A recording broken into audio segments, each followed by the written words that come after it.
Students, आज मैं करवाऊंगा आपको difference between memorandum of association and articles of association. आपने मेमोरेंडम ऑफ एसोसिएशन और आर्टिकल ऑफ एसोसिएशन के बारे में डिटेल में पढ़ा।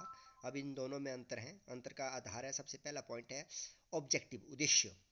मेमोरेंडम ऑफ एसोसिएशन का जो उद्देश्य होता है, it's objective is to define the objective of company. कहने का मतलब है कि जो मेमोरेंडम ऑफ एसोसिएशन का उद्देश्य है वो कंपनी के जो उद्देश्य हैं उनको डिफाइन करना है, अर्थात कंपनी की बाहरी सीमा को निर्धारित करता है। इसके उद्देश्य क्या है, अर्थात क्या वो काम कर सकती हैं, इसको निर्धारित करता है।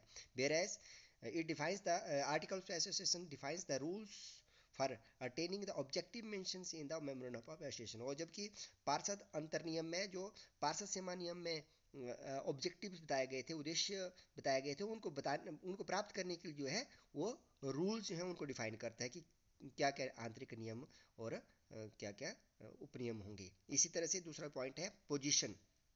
पोजीशन का मतलब है कि जो मेमोरेंडम ऑफ एसोसिएशन है, it is very whittle document. कहने का मतलब है कि ये बहुत महत्वपूर्ण उद्देश्य है, इसके प्रलेख है। इसके बिना कंपनी की जो है वो रजिस्ट्रेशन या इनकॉर्पोरेशन नहीं होगी। Whereas the article of association is the subsidiary document. जो पार्षद अंतरनियम है वो एक सहायक प्रलेख माना जाता है। थर्ड पॉइंट है रिलेशनशिप। जो मेमोरेंडम ऑफ एसोसिएशन है, इसका जो रिलेशन होता है वो बाहरी लोगों से होता है। It defines the relationship between the company and the outsider. क्योंकि बाहरी लोग जो कंपनी के साथ किसी न किसी रूप से संबंधित होते हैं, जुड़े होते हैं या डील करते हैं, उनके साथ संबंध होता है, अर्थात उनको बताता है कि कंपनी के कार्य कहाँ तक वैलिड होंगे। Whereas article of association defines the relationship between members and the company. जो कंपनी है और कंपनी के जो सदस्य शेयर होल्डर हैं उनके मध्य जो है संबंध बताता है, अर्थात इंटरनल रूल्स एंड रेगुलेशंस होते हैं। तीसरा फोर्थ पॉइंट है वैलिडिटी, वैधता। The activities beyond the power of memorandum of associations are not considered to be performed by the company and even all the members cannot ratify them। कहने का मतलब है कि जो सीमा नियम के बाहर किए गए, सीमा नियम के द्वारा बताए गए जो सीमा है उसके बाहर कोई भी कार्य किया जाता है तो वो वैध नहीं माना जाता है। अगर सारे मेंबर भी चाहें तो उसकी पुष्टि नहीं कर सकते। कहने का मतलब है कि जो पार्षद सीमा नियम के जो उद्देश्य बताए गए हैं उससे बाहर कोई भी कार्य जो है वो वैध माना जाएगा। Whereas article of association activities beyond the power of the article of associations are also void, but their rectification is possible by the members। हालांकि जो अंतर नियमों के बाहर कोई भी, जो कंपनी के आंतरिक नियमों के बाहर किया हुआ कार्य वो भी अवैध होगा, लेकिन अगर मेंबर चाहें तो उसको, अर्थात सभी शेयर होल्डर चाहें तो उसको रेटिफाई करके उसकी पुष्टि कर सकते हैं। इसके बाद नेसेसिटी, आवश्यकता।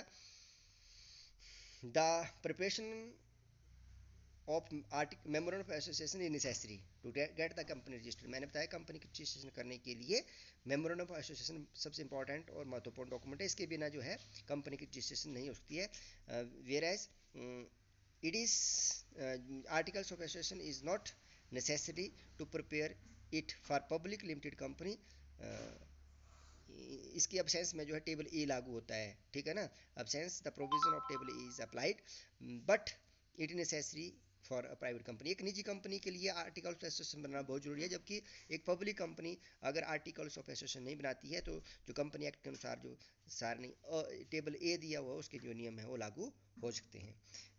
जो लास्ट पॉइंट है alteration, it can not be easily Altered. Memorandum of association जो है उसको आसानी से बदला नहीं जा सकता है। मैनी मैटर्स रिक्वायर्स अप्रूवल, कई बार अगर उसमें परिवर्तन करना हो तो कोर्ट की अनुमति लेना जरूरी होती है। Whereas article of association can easily altered by a specific resolution. एक विशेष प्रस्ताव के द्वारा जो है जो पार्षद अंतर नियम है उसमें परिवर्तन किया जा सकता है। तो ये मैंने आपको what is the difference between article of association और what is memorandum of association वो बताया। इसके ऊपर प्रश्न आ सकता है।